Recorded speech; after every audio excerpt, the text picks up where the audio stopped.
Aujourd'hui, nous partons à la découverte du mystère caché au sujet des anges. Bonjour les petits curieux de la parole de Dieu. Bonjour chers amis. Et bravo à vous tous d'être là. Bienvenue sur votre chaîne préférée, Vie chrétienne. Les anges, qui sont-ils? Où sont-ils? Que font-ils vraiment? Bonne question. D'où viennent-ils? Et nous aurons bien d'autres questions que nous allons nous poser dans cette vidéo, mais aussi une deuxième qui viendra prochainement. Nous nous attendons vraiment à ce que Dieu nous parle. Alors sans transition, c'est quoi un ange? Le ministère des anges est juste incroyable. Ils sont des êtres surnaturels qui sont cités de différentes manières dans la Bible. Et savez-vous qu'ils sont nommés 278 fois dans la Bible? Alors là, mes amis, Waouh, 278 fois, on n'a plus rien à dire là-dessus. Alors, c'est très étonnant de voir que la grande majorité des chrétiens ne connaissent pas grand-chose sur les anges. Peut-être aussi parce que les pasteurs, les prédicateurs ont d'autres sujets ou favorisent d'autres sujets. Mais aujourd'hui, nous voulons honorer, alors je dis bien honorer, pas adorer, Oui. les anges pour ce qu'ils sont et ainsi en connaître plus sur ces êtres extraordinaires. Ce sera une grande bénédiction pour nous tous. Amen. Alors, c'est quoi un ange? C'est quoi un ange?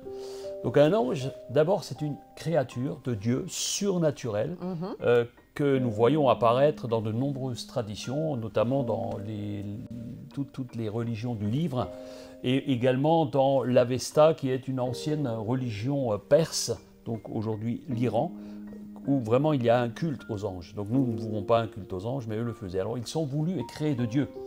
Et nous pouvons le lire dans Colossiens 1,16, où il est dit « En lui, tout fut créé dans les cieux et sur la terre, l'univers tout entier, l'esprit et la matière, trônes et seigneuries, autorités, puissances, oui, tout par lui et pour lui a été créé. » Mes amis, le mot ange désigne un envoyé de Dieu, un messager, un agent spécial, envoyé de Sa Majesté. Et il ne s'appelle pas Bond, James Bond, vous savez.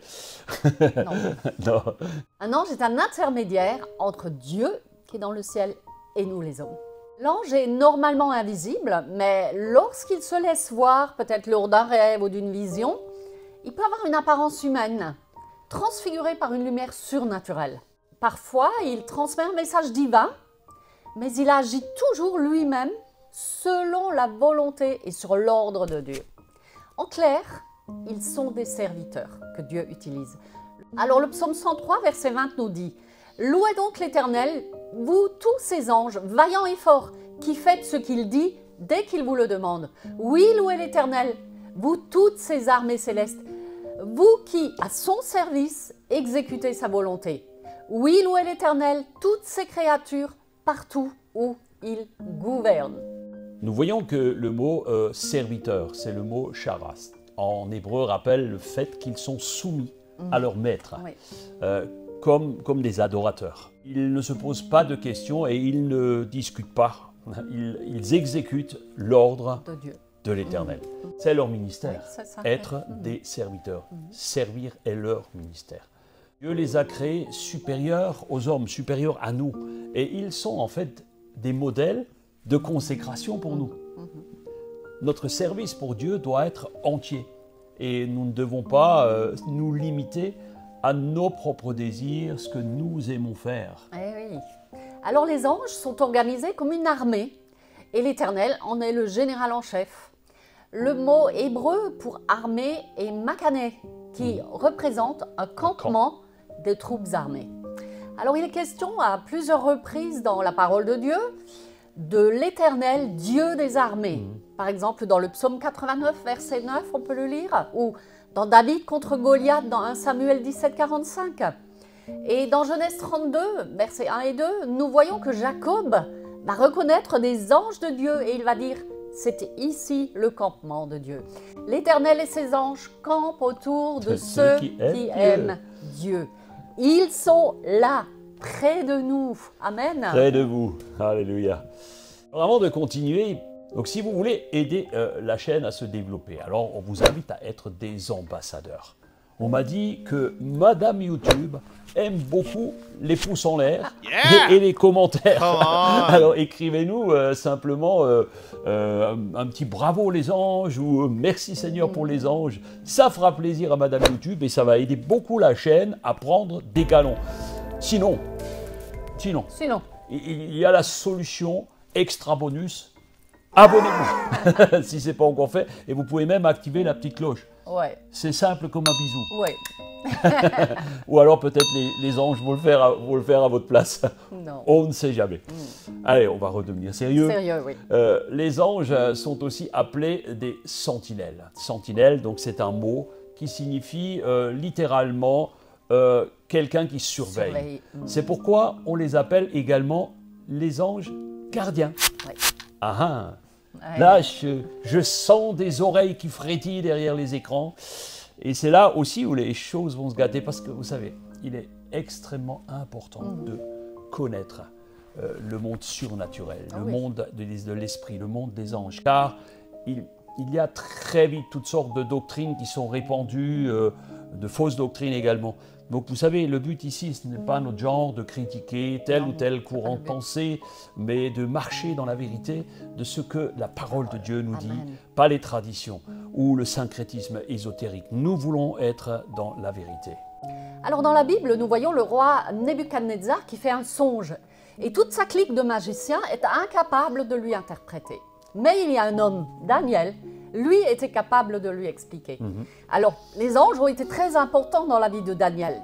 Et le roi raconte, dans Daniel 4, 13, « Dans les visions de mon esprit que j'avais sur ma couche, je regardais et voici un de ceux qui veillent et qui sont saints descendit des cieux. » Nous voyons ici qu'il s'agit des anges du Seigneur.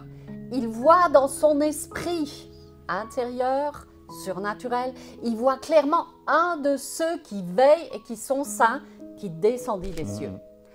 Un de ceux, donc il voit un ange et il le reconnaît. Et le roi sait quelque chose d'important.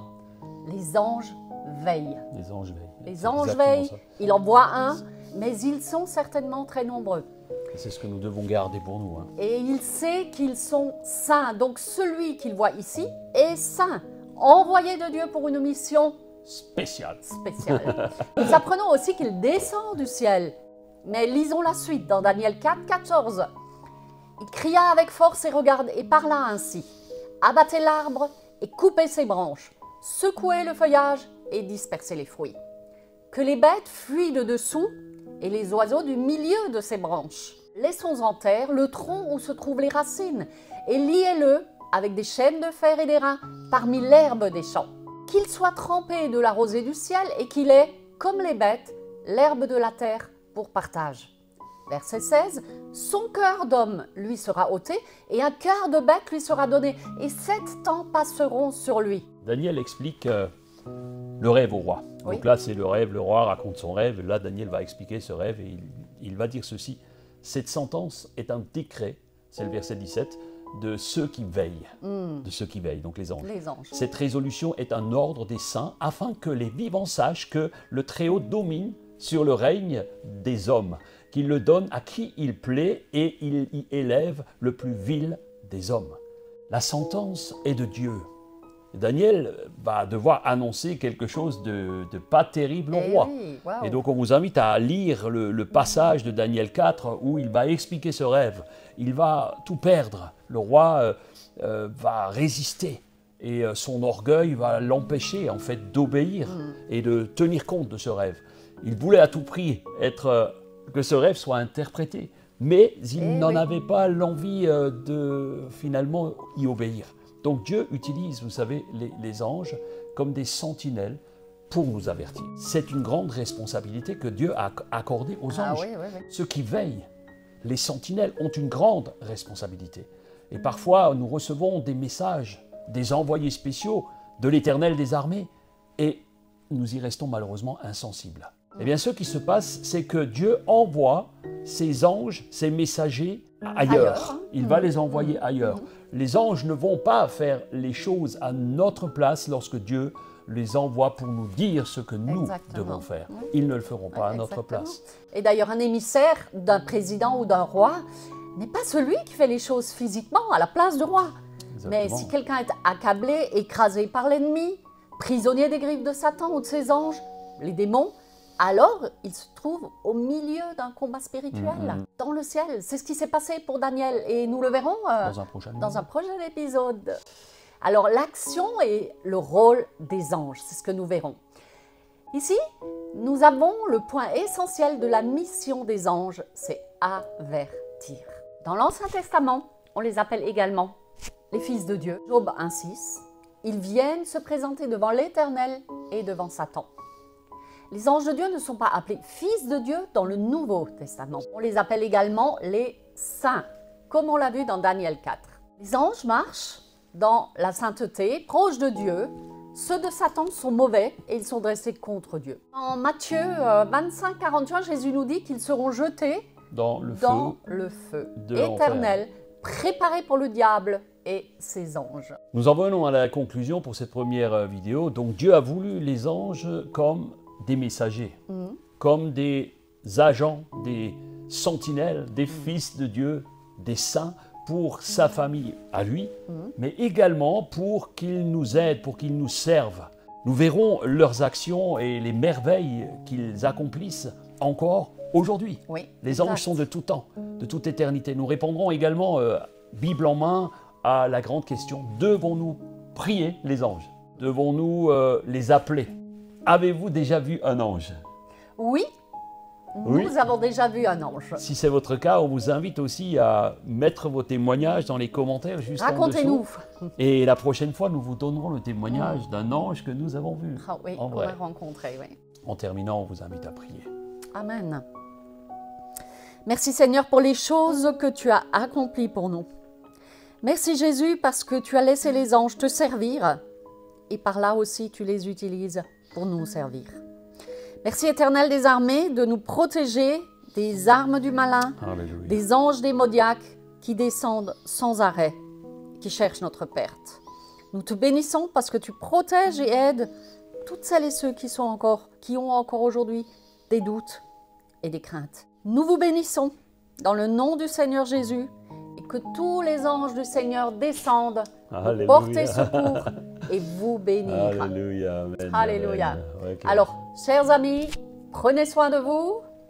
Prenez soin de votre âme. Amen. À Nous très vous attendons bientôt. la prochaine fois. Cliquez sur la vidéo aussi qui est en train de s'afficher, vous ne le regretterez pas. À très vite. Ciao, ciao.